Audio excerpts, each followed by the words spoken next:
trauma is sometimes used somewhat loosely and promiscuously to refer to things that are not traumatic. So people will have a difficult experience and say, I was traumatized. No, they weren't. They just had a difficult experience. And as one of my colleagues points out, all trauma is stressful, but not every stress is traumatic. So sometimes people use the word to refer to difficult experiences, which is not the same as being traumatized. And on the other hand, where it really matters, which is in the area of health that you and I are both concerned in, whether it's physical or mental health, trauma is not understood nearly enough or used nearly enough. So that, to my mind, a lot of conditions of mind and body are actually very much trauma related without the healing profession, particularly the medical profession, actually recognizing it. So trauma then it comes from the Greek word for wounding. Trauma is a wound. It's a psychic wound that leaves a scar, it leaves an imprint in your nervous system, in your body, in your psyche, and then shows up in multiple ways that are not helpful to you later on. So in its basic sense, trauma is a psychic wound. And if you look at the nature of a wound, on the one hand, if it's raw and open, it really hurts. So when somebody touches that wound that you sustained a long time ago, but it hasn't healed yet, you'll react like you're just being tormented all over again. This happens in relationships all the time.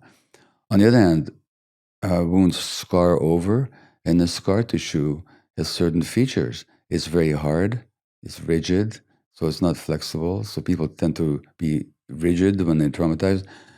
It also doesn't grow. So trauma very often stops emotional growth and development. So on the one hand, it's very raw and painful. On the other hand, it's even lacks sensation because scar tissue doesn't have nerve endings in it. So trauma then, just to finish, is not what happened to you. So trauma is not the difficult incidents, like trauma is not the war.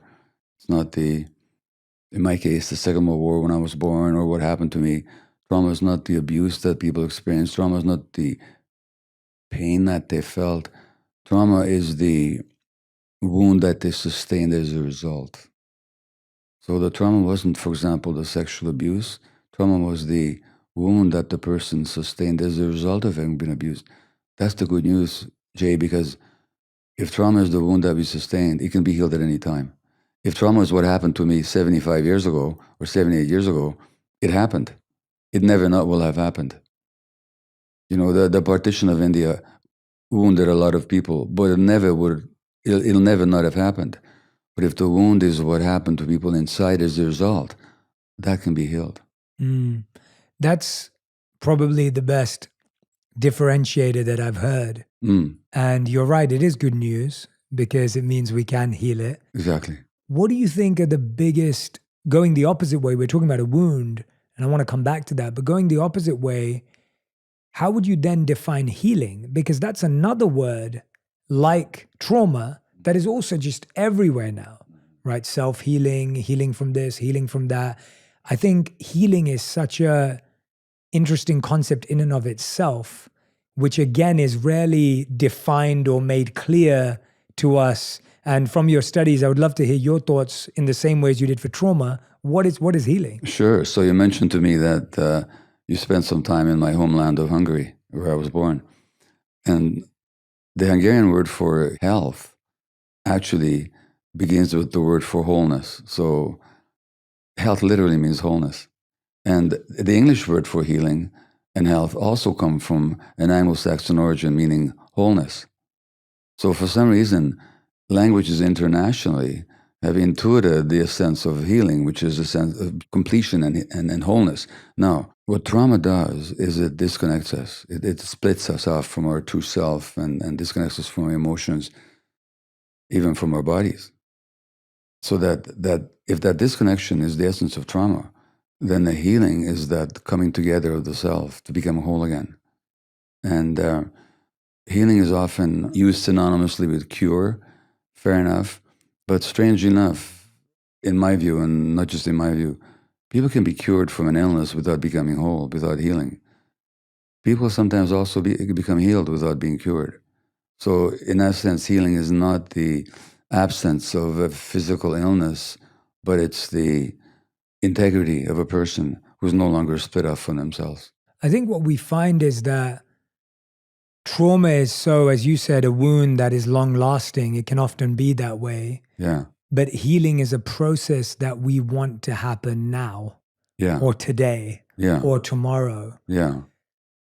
I'm intrigued by how does time, we've always heard time will heal, right? Like that's an old cliche. It won't. Yeah, right. So let's go back to the wound and talk about, is there any relationship between time and wounds or unhealed wounds?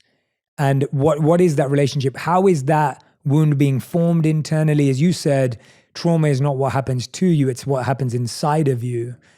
That which is happening inside of you, what is happening with that wound over time when it's left? What happens is that it may lie dormant for a long time, and then something occurs that touches it. It's when we talk about people being triggered, for example. Something touches an unhealed wound inside you, and you react, you've just been wounded for the first time. And certainly I can tell you that's been the case for me. For example, in my marriage relationship, is that the unhealed wounds, you may think you've gone past them, but then something will happen that touches that wound, and you react like you're being tormented all over again for the first time. And time does not automatically heal. Mm-hmm. Time maybe scars it over, time maybe makes it less available to immediate memory, but should something happen to evoke it, it's going to show up in its full painful impact until you do some work to heal. Time by itself does not heal, not spontaneously, not automatically. How do we uncover those? Because I feel that, and maybe this is something to address, it's that, at least what I find is that a lot of our beliefs that we have about ourselves and about others are wired to try and make us feel safe to some degree. So I believe, and I'm hypothetically saying this, I believe that I am right in my opinion because that makes me feel safe and secure. But often to unearth a wound, we have to be okay with the vulnerability of saying, well, maybe I'm not right. Maybe this response is coming from some wound that I gained in the past. So, for example, when you were speaking about your marriage, you sparked something for me. I found that a lot of the love I received when I was younger was then followed by guilt. So when I received love when I was younger, the idea was if I couldn't reciprocate with that level of love, I'd be made to feel guilty that I didn't love someone enough. And I found that I would repeat that in my own relationship with my wife, where I would overlove. And if she didn't match that level of love, I would then make her feel guilty. And it took me years to really discover that pattern. And that's just one tiny pattern. And whether that's trauma or a difficult experience is a different conversation. But the idea that spotting that pattern only came from me saying, well, maybe I'm wrong. Maybe me wanting to make someone feel guilty is not the right thing. How do we assess that? How do we gain the vulnerability in safety to create that future stability? Does that make sense? Well, it makes absolute sense because vulnerability itself is absolutely essential for growth. So vulnerability, the word itself comes from the Latin word vulnerare, to wound. So vulnerability is our capacity to be wounded. Now, the reality is that as human beings, we're all vulnerable from conception until death. But when we're hurt in childhood and the vulnerability is too painful to bear, we will try and shut down our vulnerability. And for example, by being right. Because if I'm right, then I'm powerful and I can't be assailed anymore, you know? But when we do that, we stop growing. Everything in nature grows only where it's vulnerable. So a crustacean animal like a crab, inside a hard shell, it can't grow. It has to molt and make itself very vulnerable to be able to grow. A tree doesn't grow where it's hard and thick, does it? It grows where it's soft and green and vulnerable. So vulnerability is absolutely essential for growth. And for vulnerability, you gotta let go of those defenses, such as being right, that you developed as a child in order to protect yourself from the pain. So that's why we talk about growing pains, because vulnerability is necessary for growth. Without vulnerability, there is no growth. Wow, what you just said, that is so beautiful. You just said vulnerability is our capacity to be wounded. That's what it means, literally. Yeah, that's an incredible definition of the word. I think we hear so many definitions of vulnerability, Yeah. but that vulnerability, I'm just going to say that again. Everyone write that down. Vulnerability is our capacity to be wounded. How do we develop our capacity. So actually, let's go back to childhood. We'll come back to that. So if we go to childhood, Yeah. what are the things happening currently that you perceive? And I know you talk about this in your new book, The Myth of Normal. By the way, everything we're talking about is in this incredible book, The Myth of Normal, Trauma, Illness, and Healing in a Toxic Culture. If you don't have it, please go and order it now. What is happening in our childhood, in society? I guess when you say things are not happening to us, there are still environmental impacts that are imprinting the potential for this wound to grow. What are some of those things that are distorting our development in unhealthy ways in childhood? There are two things. One is obvious, like when the children are mistreated, maltreated, abused, sexually, physically, emotionally, when there's violence in the family or a parent is caught up in addiction or where there's a rancorous divorce and a lot of conflict in the home, children are just wounded, period. But it's more insidious and more ubiquitous than that because children have certain basic needs.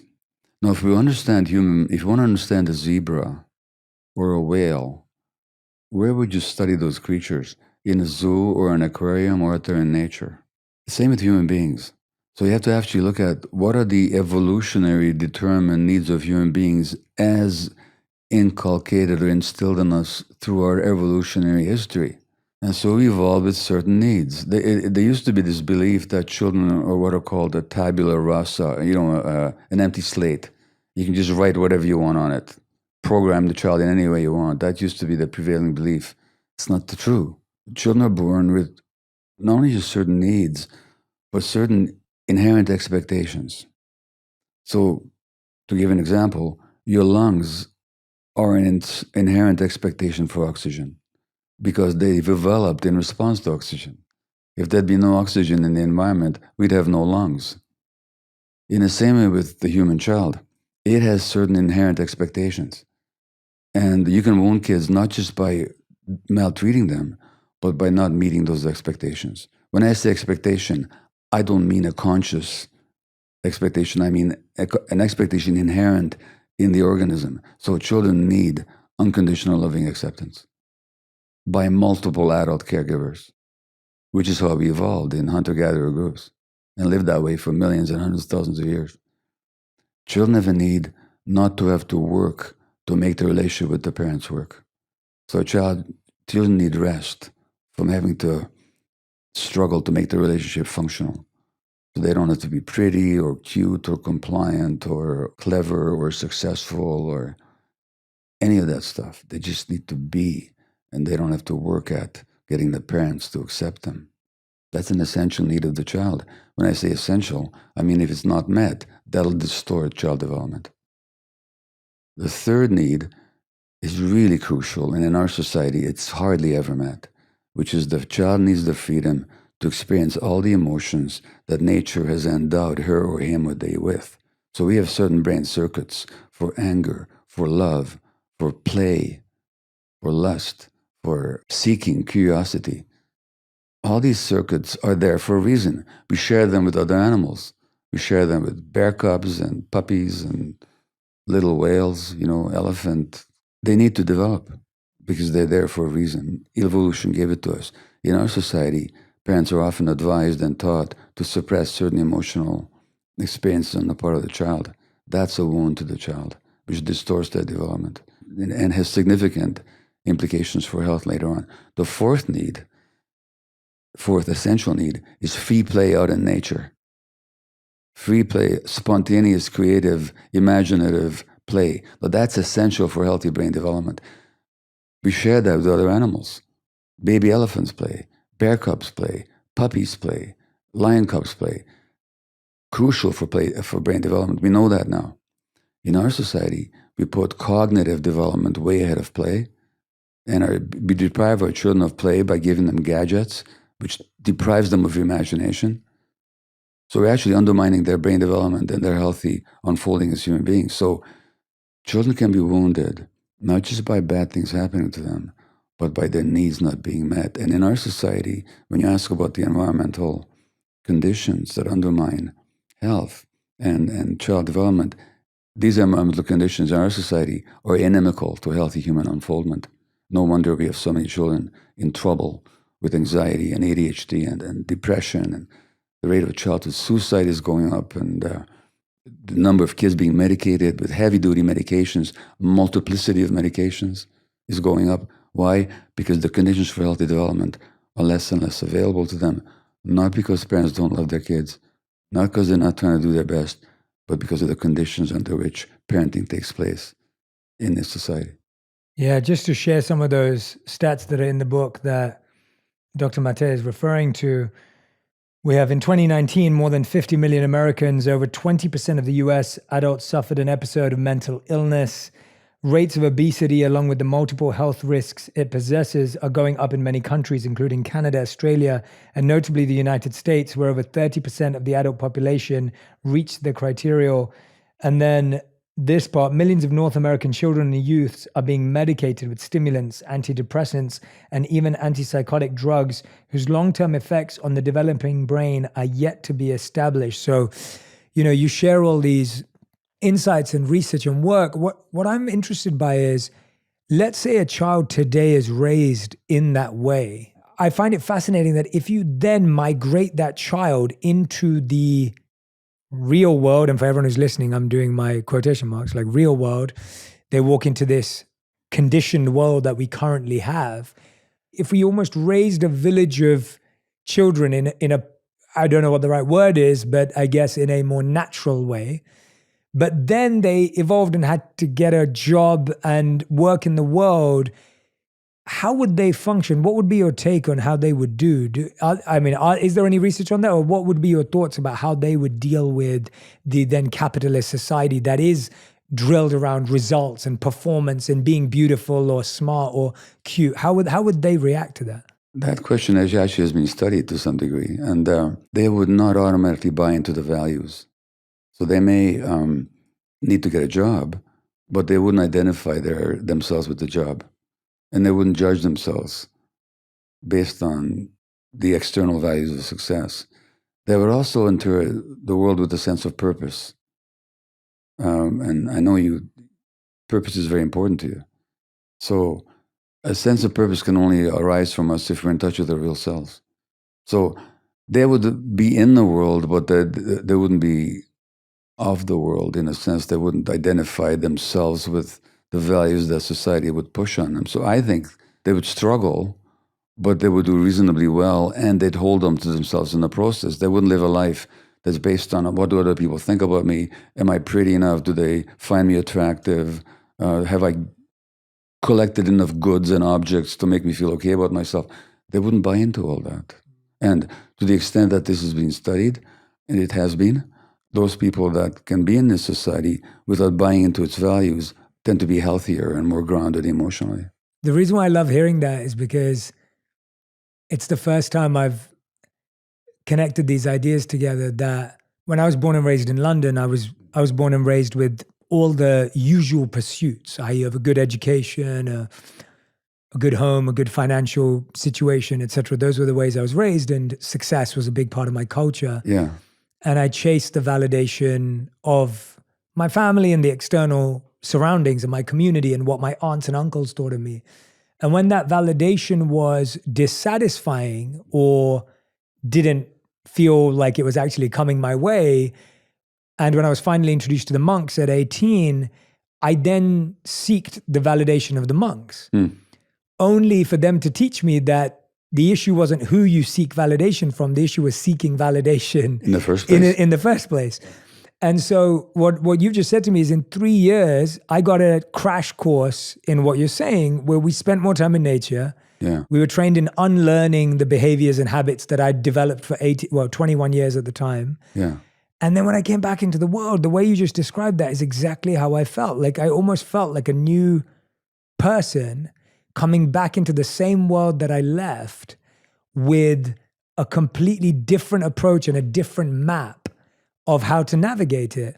And you're spot on. It's still hard. It's not that it's perfect and it's easy, and it's not that I've got it right. It's just that when I am challenged, I have a toolkit, or I have some ideas, as you said, with purpose, that help me think about the problem differently. You're not governed by the same thing. So when I went into the world of work, and I just want to give people a practical example of what Dr. Mate is saying is spot on. When I went into the world of work, we were all told that we had to be good at a list of like 10 things in order to succeed. Yeah. And I looked at that list of 10 and I was like, I can do one of those things really well. And I'm only going to focus on that one because these other 9 are not my nature. They're not my purpose. And it's so strange because that one thing made me extremely successful at the company I worked at, and then has become how I've built my career. And it's so true that had I'd gone in and done what 90% of people did, I would have become what 90% of people are doing. That really deeply resonates. What is the difference though with, and I can't wait to read some of that research on that. I think that's fascinating. When you have a culture where I think most people who read this book today, The Myth of Normal, will say that they can relate to having trauma, illness, and trying to be on the path of healing, especially our community here. They are absolutely going to love this book. This is exactly why we have this show. But I find that we would all agree, I think if I asked everyone to put up their hands and say, how many people feel they experienced a traumatic environment at home? I think most people would raise their hands. If I asked how many people felt when they were children that they had unhealthy relationships with their parents to some degree, I think most people will put their hand up. Yeah. The challenge I find is that I really feel with what you're saying with the book, there's a difference between what you're saying and then the other extreme, which is mollycoddling. So there's neglect and then there's mollycoddling. And I find that as humans, our brains are wired for extremes. So if we've seen that being mistreated or neglected is really bad for us, we go the opposite way and we go, okay, now I'm going to make sure that this kid has like 24 cushions around it. I'd be curious to know. I like to answer that question because it's a very important one. Yeah. But I just want to know exactly what you mean by mollycoddling. What I see, and I'm talking about people that I know and people that will speak to me, is that anyone who had a tough childhood are then trying to create a scenario for their child where that child experiences no pain. They no longer respond to the child needs. They're coming from their own anxieties. Yes. So mollycoddling has got nothing to do with the child. It has to do with the anxieties of the parents. That kid is going to download the anxieties of the parents. So mollycoddle kids become very anxious and very scared and very ungrounded in themselves. On the other hand, it's not possible to love kids too much. In fact, there's a very interesting study where they looked at a large number of mothers and their infants in the early few months. And most mothers in this study were seen as really good mothers, and some were a bit distant and because of their own traumas, not as available. And a small group were seen as like super loving in how they doted over their infants. Okay? 30 years later, they looked at these infants now as adults. The ones that were most emotionally grounded and healthy were the ones who had received the super loving. So there's a difference between, you can't love a child too much. So the mollycoddling that you describe is not a child being loved too much. It's a child who has to endure the anxieties of the parents. And there's a very famous example in world history of someone whose parents wanted to protect him from suffering was the Buddha. He never saw death, he never saw illness, he never saw old age until he goes out and sees a dying person, sees a very poor person, a very ill person, a very old person. He realizes there's suffering in the world. So all the mollycoddling he received could not ultimately protect him from the awareness of pain and vulnerability. Although, if I talk about the Buddha, I also have to say that his own trauma is often not talked about because his mother died when he was a week old, or right after birth, didn't she? So even they tried to protect him, they couldn't. But so anyway, mollycoddling has got nothing to do with the needs of the child. Yeah, that's a great differentiator. It has to do with the unmet needs of the parents. And as soon as parents project their needs onto the child, they no longer see the child as they exist. They see their own anxieties, their fears, and their own fantasies. Naturally, that's going to hurt the child. Yeah, that's such a great differentiator. Again, it's a trauma response. It's a trauma response. Yeah, it's a trauma response. How and when should children, young adults be exposed to pain in order to develop their vulnerability? Like, as you said, the capacity to experience a wound. Like, how and when do we allow ourselves? How should we? What environment is required to allow ourselves to experience pain in a healthy way, or is it just going to come anyway? It's the nature of life. There's no reason to deliberately expose children to pain because they're going to experience it. The question is, how do we support them when they do? You know why? Because their puppy's going to die, because grandfather is going to die, because some neighborhood friend won't want to play with them, because they're not going to get the toy they wanted, because some disappointment will happen. So pain is inevitable, but it doesn't have to become traumatic if the child is supported in experiencing the pain and moving past it. So we don't have to impose or bring pain into kids' life to train them. Life's going to do that. The question is, how are we to interact with them while they're enduring the pain? Yeah, and what would you say those are? Obviously, there's the love part, which you spoke about, but when a child is going through something like that, so let's talk about loss, because I think that's a big one, right? Like whether it's losing a parent or losing a puppy, as you said, or even if it's not losing a parent to death, it's losing a parent to a divorce. It's, for example, correct, yeah. So grief and loss doesn't have to mean end of life. It can be everything. Exactly. Or a loss of a country. What are the steps that someone should take in order to help guide through anyone through loss, not just a child? Well, interestingly enough, when I spoke about these brain circuits that we share with other mammals for play and for loving and seeking, we also have a brain circuit for panic and grief.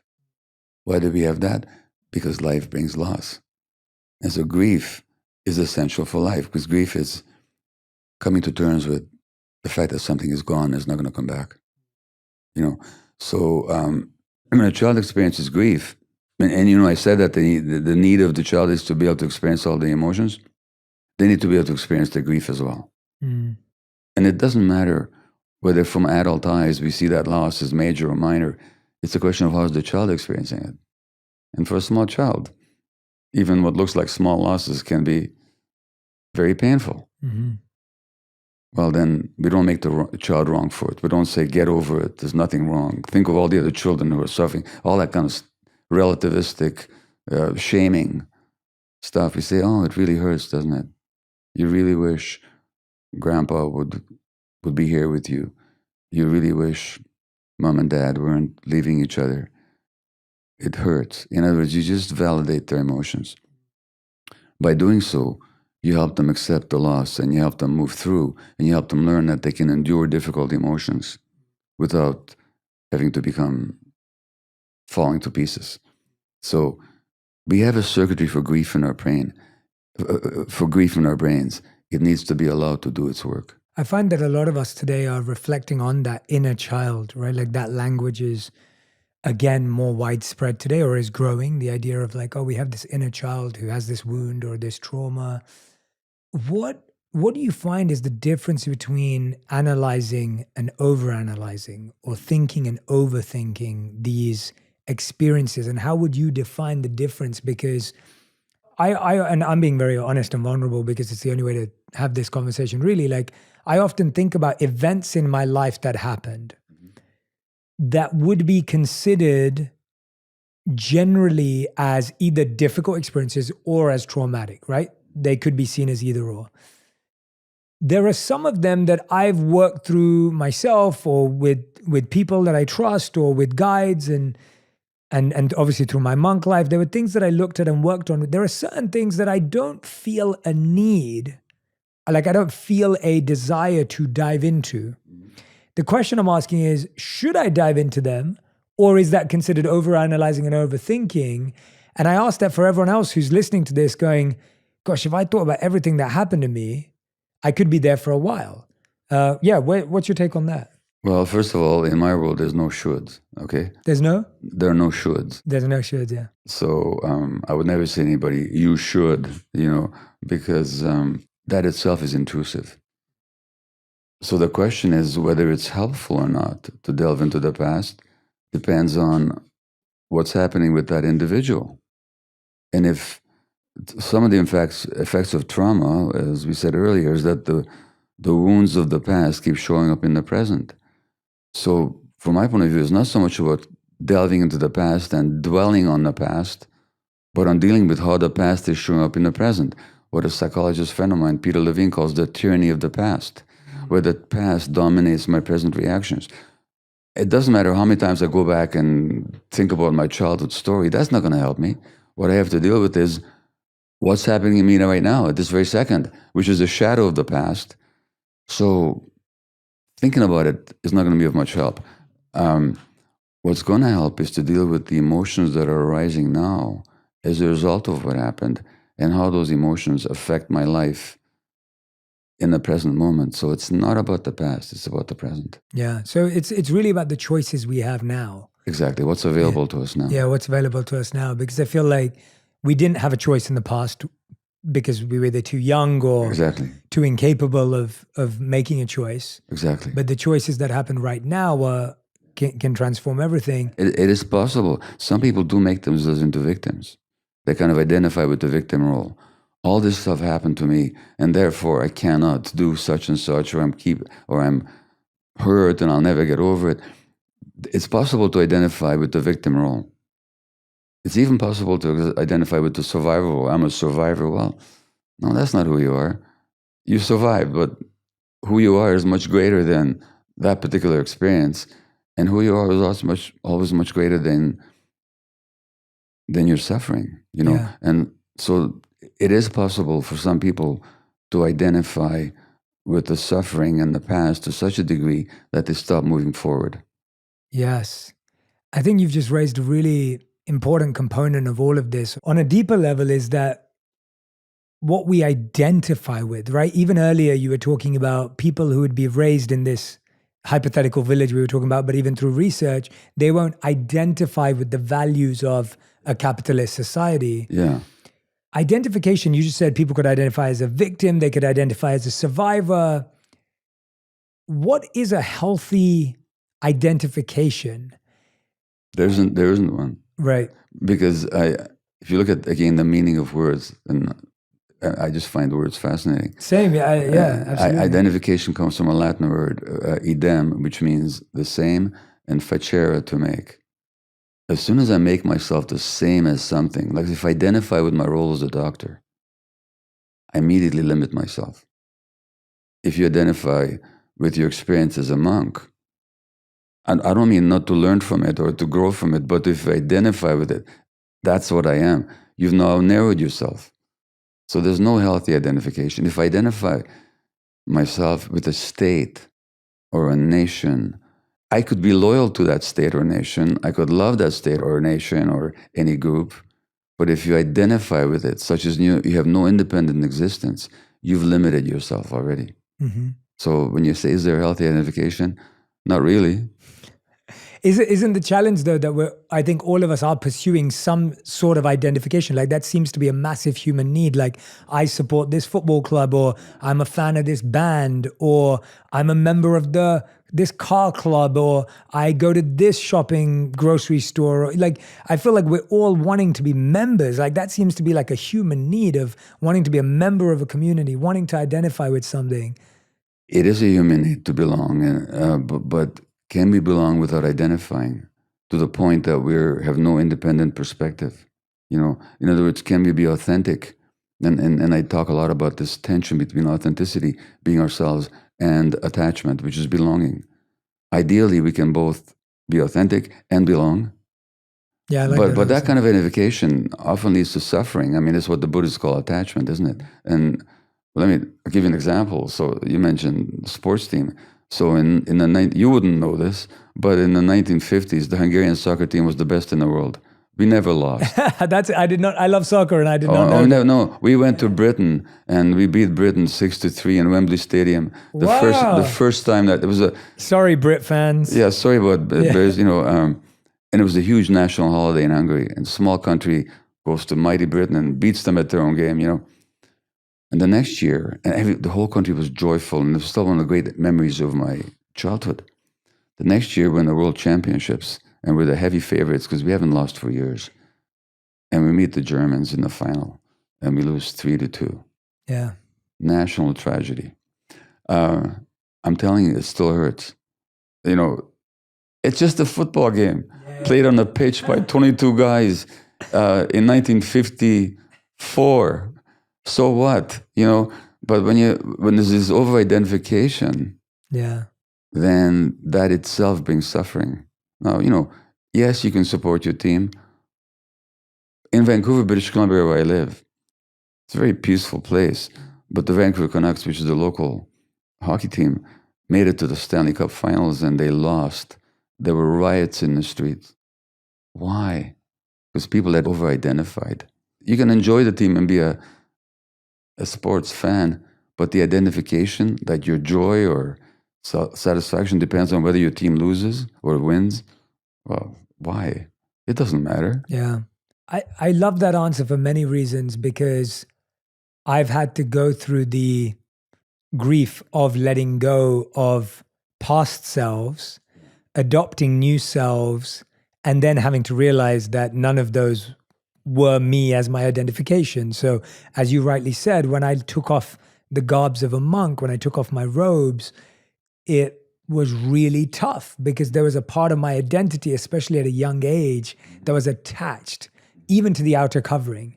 And I had to realize that I had to extract the inner beliefs and leave the outer covering behind, and the outer name and what that meant. And even in my career today, like I've had to let go. And even now I don't even know how to identify in one sense. Whenever I'm sure you feel this to some degree in your work as well. It's like whenever they say like, oh, when you're on TV and they want to put like your title, and they'll be like, Jay, what's your title? I'm like, I'm more defined by my purpose than my profession. Like, what I do for people and the service I want to offer in the world is far more important to me than author or podcaster or former monk, or like those things don't really define me. Well, I get that totally. Yeah. What I'm thinking about is you're telling me when you left those monk's robes, we talked about the crab, didn't we? With the hard shell. To grow, you have to let go of the shell at some point. So each of those moltings represent the point of growth, but at the time it's difficult. So when I left family practice to go and work with a highly addicted population in Vancouver, and it was a loss of identity for a while. I was a bit disoriented for a few days because all these people, these families that had relied on me to be the kind of the linchpin of their health, and all these people that had come to me and trust me, and who I would see in the office, and all of a sudden I left that. Now who am I all of a sudden? So I totally understand that. Now the reality is that I'm so grateful that I did. What then I got to experience in the next realm of work helped to further define my purpose in life and taught me so much about myself and human beings. But at the time, it was difficult. Letting go of that identification was difficult. And there was really that sense of, well, if I'm not that, then what am I? This is what happens when we identify with roles. Yeah, if anyone's listening and wants to go at figuring out what your subconscious answer is, ask one of your friends, ask them, and then get them to ask you, who are you? Yeah. And your answer to that question, 99% of the time when you ask someone, who are you? They'll say, I'm a lawyer, I'm an accountant, I'm a Brit, I'm an American, always the answer is on such a material level. Well, as one spiritual teacher said, I think, unless I'm making this up, but I think they said it, that the problem is not knowing who you are. The problem is thinking that you know who you are. Yeah. Yeah. Yeah. It's incredible, isn't it, that the things that are true safety feel unsafe to the mind. Yeah. And I'm intrigued by that because you've studied the mind, you've studied addiction, you've studied healing, you studied trauma. Why is it that we seek certainty and stability when you earlier also said that the only time we experience growth is the opposite, when we're vulnerable? Why is it that we're so addicted to things staying the same or things not changing? Like that seems to be a core human addiction. Well, a therapist once said to me that it has to do with the nature of the mind that you're referring to. A therapist once said to me that if your parents didn't know how to hold you, you develop the mind you hold yourself with. So you find safety in this mind that you created. And so the human mind, the ordinary egoic human mind, is basically a defensive structure. It's, in significant ways, it's a response to pain. That's not all it is, but in significant ways, it's a response to pain. It's afraid of pain, and it's designed to keep you from experiencing pain. So it's worried, and it's anxious, and it's defensive. So when it comes to change and vulnerability, the mind wants to defend against it. And so it comes out of fear, which comes out of childhood experience, where the pain that you had wasn't held. And therefore, you develop these mind structures to keep you from experiencing it. And I mean, one of them clearly is addiction. And, Keith Richards, the world's most famous former heroin addict, the Rolling Stone guitarist, said about addiction, for example, his heroin use, that the contortions you go through just not to be yourself for a few hours. Now, why would somebody not want to be themselves? Because it hurts so much at some point to be yourself. And then the mind comes in and tries to protect you from that pain of being yourself with its ideas and its beliefs and its certainties and its endless desires and its artificial needs. And it's afraid to let go. Because if I let go, I'll be a helpless child again. So the mind largely is a defensive structure, and then often will react that way. That defensive structure obviously it sets us up for so much. What is happening inside that makes two people react completely differently to the same thing? Right? You could have a parent that's a drug addict, and one of the children goes, I'm never going to have drugs ever again because I saw what it did to my parents. And the other person actually imitates the behavior and goes down the same path. What have you found or seen that at a young age creates that different journey? Well, the first thing to say is that no two children have the same two parents, and no two children have the same childhoods, even though they grew up in the same biological family. Because, first of all, one of them came along at a different time. So they had a different set of experiences. There's the birth order, that affects how children experience the parents. Then there's degrees of sensitivities. So some people are born more sensitive than others. Sensitive, again, comes from the Latin word sensire, to feel. So the more sensitive we are, the more we feel. Given the right environment, a nourishing, supportive, grounded environment, that sensitive child just becomes an intuitive, a creator, an artist, an actor, a leader. But in an environment where there's pain, that sensitive child suffers more pain than the less sensitive one. So he'll have more of a reason to escape from the pain. It's not so much that he imitates the behavior of the adult, it's that he takes the same escape route. And addictions are always, in my view at least, an escape route from pain. So it has to do with birth order, with family circumstances, degrees of sensitivity. Having said that, the other child who doesn't become an addict hasn't necessarily escaped. They just may have developed different coping mechanisms. They might have become one of these people that are going to make a big success in the world out of themselves, and they're never going to fail, and they have to be the best, and they're going to suffer too. They just might suffer in a different way. That sensitivity you're talking about is probably one of the biggest questions I get asked right now, and I want to ask it to you because I feel your experience could offer some real light on it. I feel people are experiencing so much sensitivity and empathy that they just can't stand the world we live in today. There are people like that. And I hear this again and again where it's like whether it's the political climate or the economic climate or their family have addictions or friends, like everything that you talk about in the book. And people feel this can't be my home. Like this is not the place I want to live in. And so just as you were saying earlier that someone may have the thought, I don't want to be myself or feel like myself for a few hours, people say, well, this doesn't feel like the world I want to live in. I'm sure you've met many people who've felt that way, seen that way, or maybe even talked that way. Haven't met people, let me tell you something. Or worked with people. I had an experience with ketamine a few years ago. This is a ketamine training for healers, and I was injected with ketamine. It was taking me where it was taking me, and all of a sudden I found myself screaming, I hate the world. That was good that it came out of me. So I totally know what you're talking. I'm just saying that personally, I personally know what you're talking about. Okay, so here's the thing. I think a lot of that has to do with that. First of all, the world is getting more stressed. It's getting more split. Everybody sees that. It's getting more hostile in a lot of ways. It's getting less welcoming and more dangerous, more alienating. On the one hand, on the other hand, we're more and more alone with it. Isolation and loneliness are rising.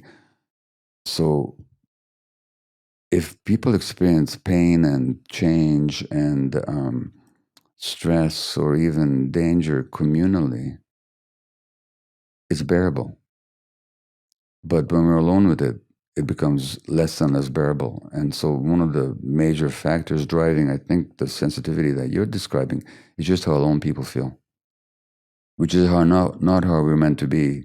So that the capitalist values of aggressive, individualistic, ruthless greed and competition against everybody else, that doesn't reflect human needs or even human nature, not as we evolved.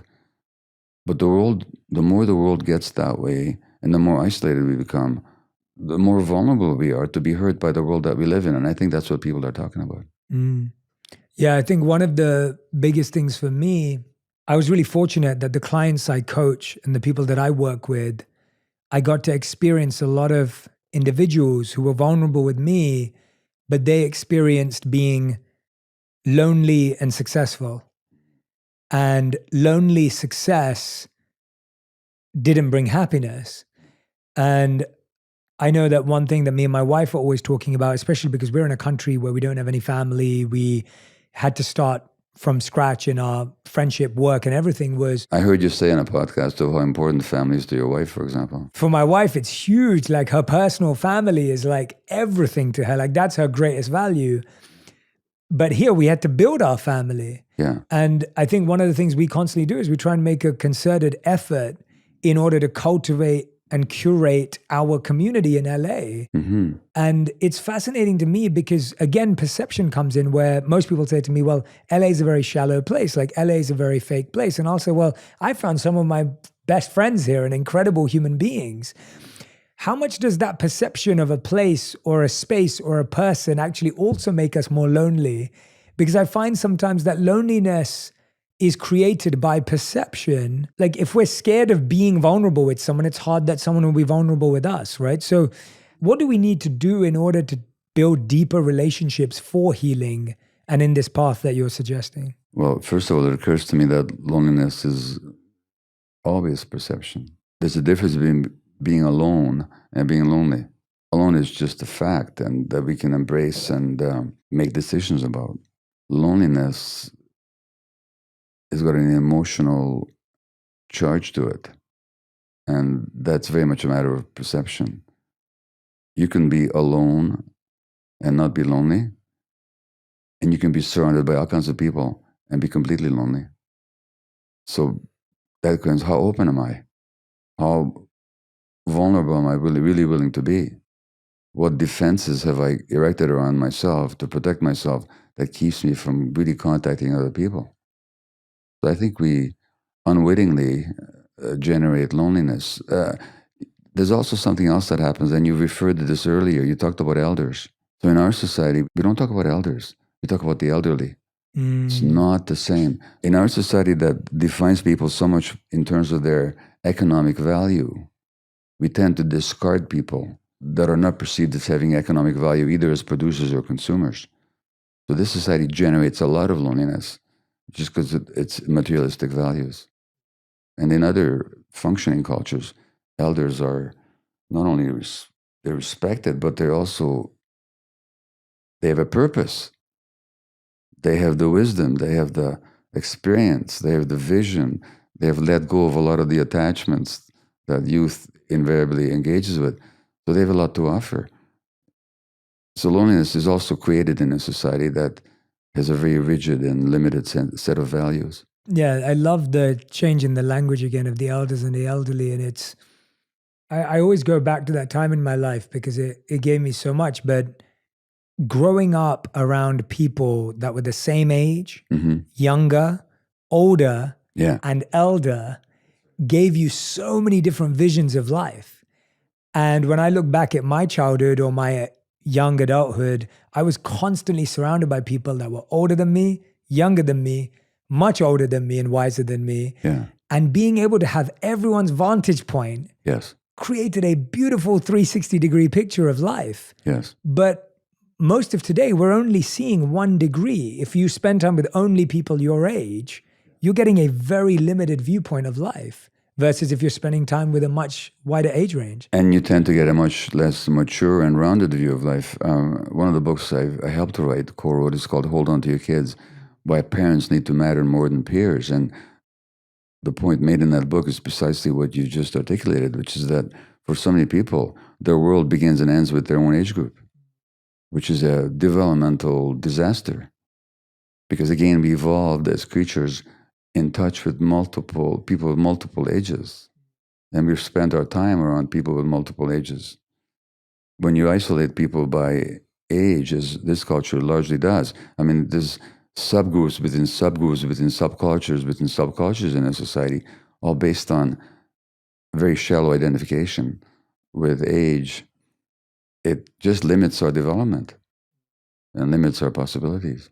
And with that development, how do you see human nature? Do you see human nature as muddied, trying to become pure, or beginning at pure and then getting muddied and then trying to go back to pure? Like, how do you see that? Well, we do happen to have a chapter on human nature in this book, and pondering that same question that you just raised, I more or less come to the conclusion it's not that there's a definable human nature, it's not that you can say, because I mean, look, Buddha was a human being, Hitler was a human being.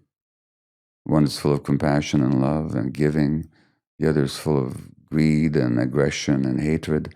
They're both human beings, so how can you talk about a defined human nature? However, what I think we can say confidently, that there's a certain human potential based on human needs.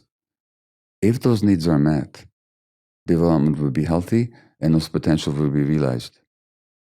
If those needs are frustrated, which they severely were in the case of, say, a Hitler, a terribly abused child, then what you get is the hatred and the rage and the murderous venom that characterize that personality. Now, when you couple that with political power, you see what happens. But that's not human nature. It's just human nature thwarted because the needs of that child were not met in a society that was completely incapable of meeting people's needs. In fact, totally abused them. So human nature to me is not a given. What we have is a human potential based on human needs. So if these needs are satisfied, we can be reasonably confident that people will be connected and generous. Most people want to be kind. I mean, it's interesting in a society, when somebody does something selfish or greedy, we say that's just human nature. Mm. Do we say that when somebody's kind or generous?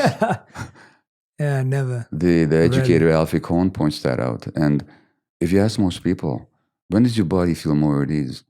When do you experience more peace? When you're being kind and generous and giving? Authentically, not out of a sense of duty, but because that was just the impulse. Or when you're grasping and greedy, when is there more tension and more discomfort inside? So that should tell us something about our nature, that our nature wants to be aligned with connection and generosity and giving. Because our bodies will tell us that. That is so true. That is so true. I mean, there is no time in life when you're bitter at someone or angry at someone that makes you feel good inside. Like it does, yeah, gut-wise too. I'm not just meaning in the heart space, but in all areas of your body, the tension, the stress, the holding, the tightening.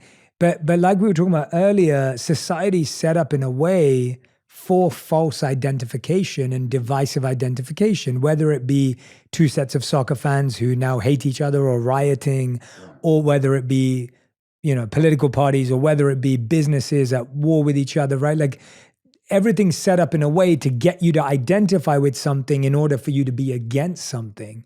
Like that's what naturally ends up happening. Even schools, like I went to this school, you went to that school, we competed. Competition seems to be something that has been carefully crafted by capitalist society. And then when you see the rise of, and by the way, I love competition. So a healthy competition is great.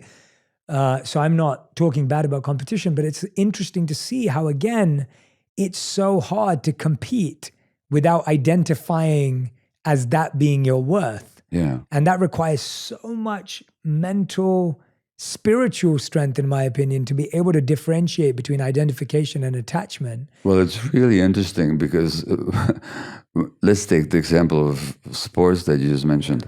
What do we call the people who participate in the sports? Do we call them players? What do we call the process that they're engaged in? We call it a game. But we don't treat it like players. We don't treat it like a game. Because real games and real play has no agenda. There's competition in the process and you want to do your best.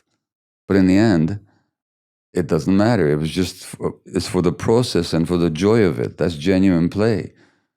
Well, when you think about these multi-billion-dollar sports industries and the strategy and the hype that goes into, these are not players anymore. These are warriors, almost as if they're engaged in some kind of a battle. And winning and losing becomes everything. Like the famous Vince Lombardi, winning is not the only thing, it's the only thing. Well, that's not true, people. That's true for the purposes of playing, as long as you recognize that you're only playing, as long as you don't confuse the game with life itself. But once it becomes a business and becomes cutthroat, that confusion is really prevalent. And people take it so seriously. So when you think about it, like you have these terrible conflicts in the world, like the war in the Ukraine right now. The average person, how much time are they induced to spend thinking about those large issues? Or say about climate change, that only the blindest of the blind or the wickedest of the wickedest can at this point deny as a reality. But how much of our life do we spend actually pondering and engaging with these larger issues compared with analyzing which quarterback should have played in which quarter of which particular NFL game, so that these so-called games and these so-called players have assumed a far larger importance in our lives, whereas the real things we tend to ignore. You've just sparked something for me that I was blown away by this experience. I recently went to Rwanda, and I went there with Ellen DeGeneres in collaboration with the Diane Fossey Fund, has opened up a gorilla sanctuary and a conservation center. Yes. And we went there to trek with the gorillas, learn about Rwanda. And I had never been to Rwanda before. I didn't know if I would have visited if it wasn't for her. And the biggest thing I took away, obviously trekking with gorillas and being in nature with a form of life that has no interest in us, but we're totally fascinated by them, was an incredible experience. And I'll talk about that separately. But the reason I brought it up here is I also took time to go to the Genocide Memorial Museum. Yes. And it was fascinating for me to learn that it's been around 20 years, from what I remember, a tenth of the population of the country, so like 1 million people out of like 10 million people died in the genocide, were killed in the genocide. Yeah. And most of the people who live there today, it was their parents, it was their ancestors that did this just 20 years ago, which is not a long time at all. And I met some of the survivors. I sat with them in the museum. I talked to them. We talked to the locals. We talked to people that were helping us with our travel and arrangements and the hotels we stayed at. And it fascinated me that the people were so healed. Mm-hmm. Like there was such a genuine, sincere conversation that they've now let go of this two-tribe culture. They've let go of the names, the identification, that they're living by a principle they call Ubuntu. I am because you are, I believe, or you are because I am. Like I'll get that right. But Ubuntu is the word that they use. And it was so special. I was totally... I'm curious to ask, did you delve into what allowed them to do that? They said a lot of it came through the leadership. Like they said that was how they were being led. It's what you're saying. Like when you said like they were asked to, you're saying we don't make time to focus on these huge issues because we're too busy wondering which player played in which position. Yeah. They didn't say it in that way, but that's what they were saying, that our leadership encouraged us to think in this way. And I couldn't believe that in 20 years, when your parents have probably killed their parents, that you were standing next to each other, not worrying about the lineage that this culture was set up. And it was the Europeans who set up part of that anyway. But I just wanted to understand from you, like, what does it take to get to that level of healing? Because that's, people would say, okay, well, it's a 10 million population. To me, that's still a humongous win for the world. Yeah. I was wondering if you've seen cultures, or if you've seen even smaller groups, or even living through the war, where you've seen that kind of healing before. I don't know how the healing happened in Rwanda. I'm of course. really encouraged to hear what you describe here. I think at the very least of it, the suffering had to be acknowledged and had to be heard and fully acknowledged. And then the healing can take place. Yeah. Without that, it can't. Of course, absolutely. Which is why it's so important to understand trauma. The suffering has to be acknowledged. Now, in my country, Canada, like when you talked about Rwanda, of course, that tribal hatred didn't just arise out from nowhere, nor is it necessarily in the nature of those people to be like that. A lot of it was the legacy of colonialism that quite deliberately, and you would know something about British colonialism, um, it quite deliberately set one group against another, the legacy of which was often tremendous struggle and hatred and violence. In Canada, as in the United States, the legacy of colonialism fell more particularly on our indigenous peoples, so that to this day they suffer so much. The addiction rate is much higher amongst them. 50% of the women in jail in my country are indigenous people. Wow. They make up 5% of the population. Wow. An indigenous woman has 6 times the rate of rheumatoid arthritis.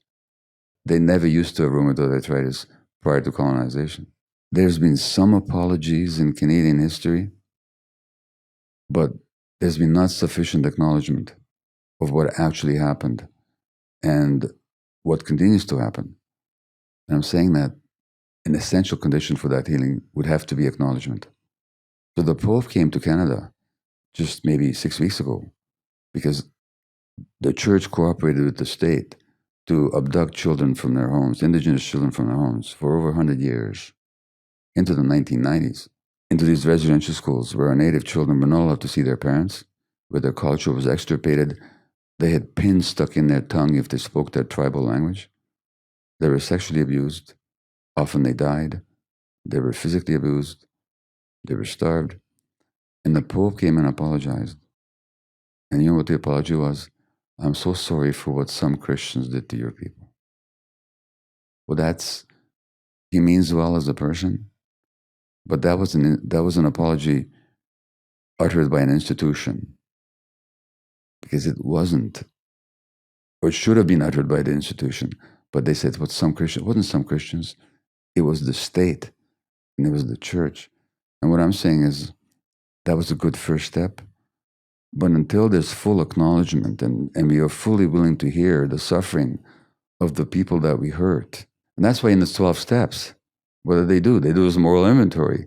How did we hurt somebody, and how can we, without imposing on them, how can we acknowledge if that's appropriate?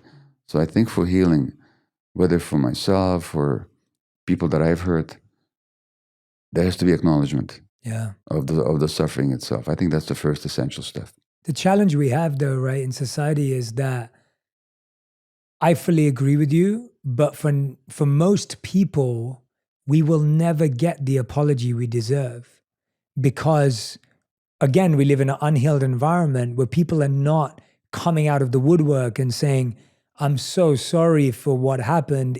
And even if they do, it's a bad apology or an incomplete apology or a 10% apology. So how do we function in a world where often the closure doesn't come from the person who hurt us or the person who created the wound or that we received the wound through, and it really comes down to us? That's true. Yeah. So I work a lot with indigenous groups in Canada when they ask me to.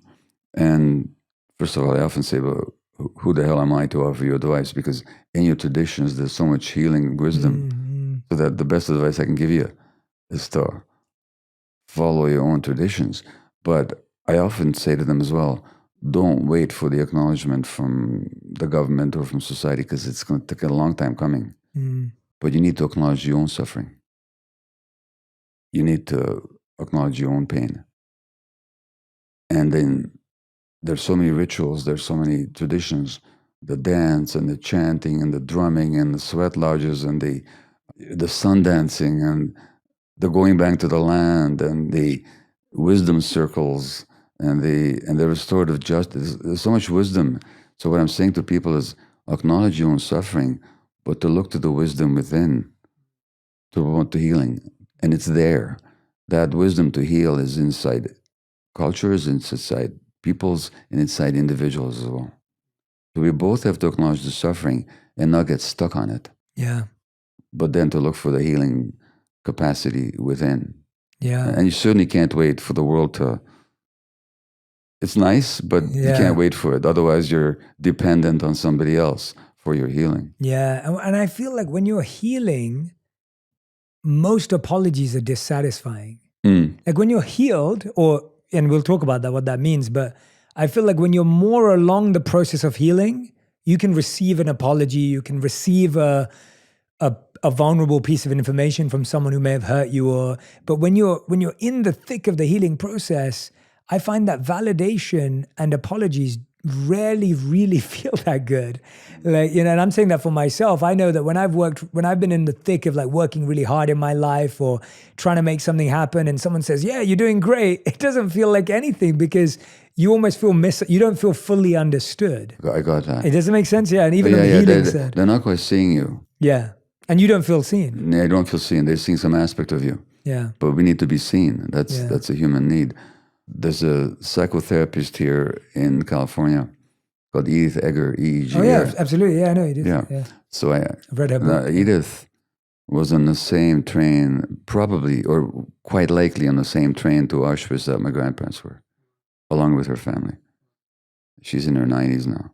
She describes, because they came from the same town in southern Slovakia, northern Hungary. Her parents were killed in Auschwitz as were her grandparents.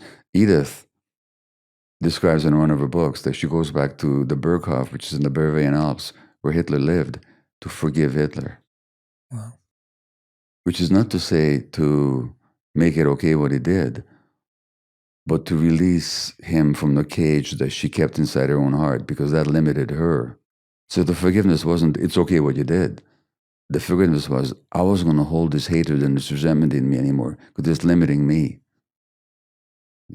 So the work really is internal.